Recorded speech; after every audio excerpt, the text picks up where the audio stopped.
بسم اللہ الرحمن الرحیم۔ روزانہ ایک سیب کھانے والے انسان کی اندرونی بیماریاں ختم ہو جاتی ہیں۔ روزانہ ایک انار کھانے سے انسان کے معدے کی صفائی ہو جاتی ہے۔ کیلے کا شیک بنا کر پینے سے بدن موٹا ہوتا ہے۔ موٹی عورت سرخ شلجم کو استعمال کر لیا کریں، دبلی پتلی ہو جائے گی۔ اگر آپ اپنے بدن میں کمزوری محسوس کرنے لگیں تو دودھ میں بھنے ہوئے چنے ڈال کر کھا لیں، آپ کے بدن کی کمزوری ختم ہو جائے گی۔ آلو ابال کر آلو والے پانی سے پاؤں دھوئے جائیں تو گورے ہو جائیں گے۔ گرم روٹی مچھلی کے ساتھ کھانے سے پیٹ میں کیڑے پیدا ہو جاتے ہیں۔ روزانہ دہی کا ایک پیالہ کھانے سے آپ کی جلد جوان رہے گی۔ ٹنڈے کی سبزی تر و تازگی پیدا کرتی ہے۔ ٹنڈے کو گوشت کے ساتھ ملانے کی نصیحت کی جاتی ہے کیونکہ گوشت کے مضر اثرات کو بڑی حد تک کم کر دیتے ہیں۔ دودھ جلیبی بغیر چینی کے ساتھ کھا لینے سے بدن میں طاقت آ جاتی ہے۔ تھوڑے درد پاؤں کے تلے پر ہاتھ مسلتے رہنے سے یادداشت بہترین ہو جاتی ہے۔ چاول کھانے سے قبل لیموں کے چند قطرے پی لیا کریں، دم کی بیماری قریب نہیں آئے گی۔ گھر سے نکلتے وقت آیت الکرسی شریف پڑھ لیا کریں، آفتیں اور بلائیں دور ہو جائیں گی۔ کسی اپنے کو قریب لانا چاہتے ہو تو ایک بار سورہ یاسین پڑھ کر اس پر پھونک مار دیں۔ گردن میں درد اٹھے تو شبنم کے قطرے گردن والی جگہ پر لگانے سے درد ہمیشہ کے لیے دور ہو جائے گا۔ منہ سے بدبو آنے لگے تو صبح سویر سونف کو پیس کر پانی کے ساتھ پی لیا کریں۔ ہڈیوں میں درد اور تکلیف ہو تو ہڈیوں پر زیتون کے تیل کی مالش کرو، درد ہمیشہ کے لیے ختم ہو جاتا ہے۔ رات کو جوئیں نکالنے سے جوئیں بڑھ جاتی ہیں۔ رات کو پانی زیادہ پینے سے انسان کی طاقت میں کمی آ جاتی ہے۔ روٹی کھا کر چلنے سے آپ کا دل صحت مند رہے گا۔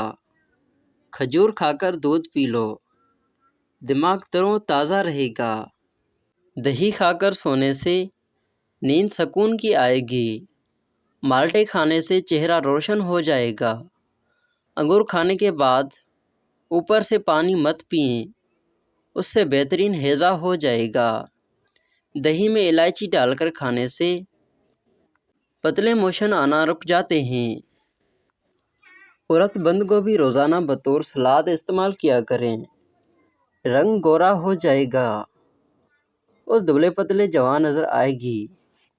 ڈاکٹر نے ارسلان کی بیوی کا چیک اپ کرنے کے بعد اس کو باہر بلایا تھا۔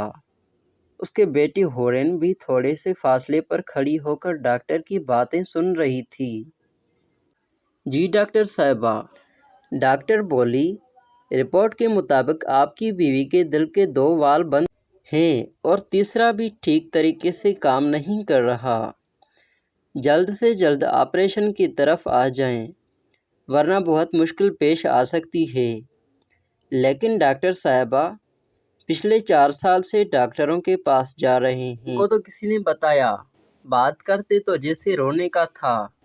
ڈاکٹر بولی، 4 سالوں سے آپ جعلی ڈاکٹروں کے پاس جاتے رہے، کتنے ظالم لوگ ہیں، کیسے کسی کے زندگی کے ساتھ کھیلتے ہیں، مگر جو ہونا تھا ہو چکا تھا۔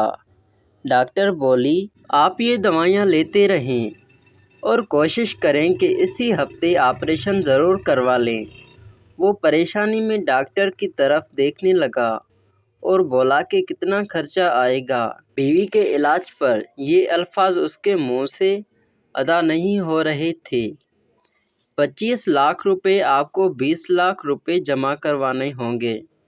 ارسلان کو تو پیروں تلے زمین نکل گئی تو وہ بیچارہ بولا، میرے پاس تو زیادہ سے زیادہ 5 لاکھ اکٹھے ہو جائیں گے، اتنی بڑی رقم کہاں سے لاؤں میں؟ کیا ہسپتال میں کوئی مدد نہیں کر سکتا؟ نہیں، یہ تو ایک پرائیویٹ ہسپتال ہے۔ ڈاکٹر بولی، آپ جتنی جلدی پیسے ارینج کریں گے اتنی جلدی بیوی ٹھیک ہو جائے گی۔ اور وہ سر پر ہاتھ رکھ کر پیٹھ پر بیٹھ گیا۔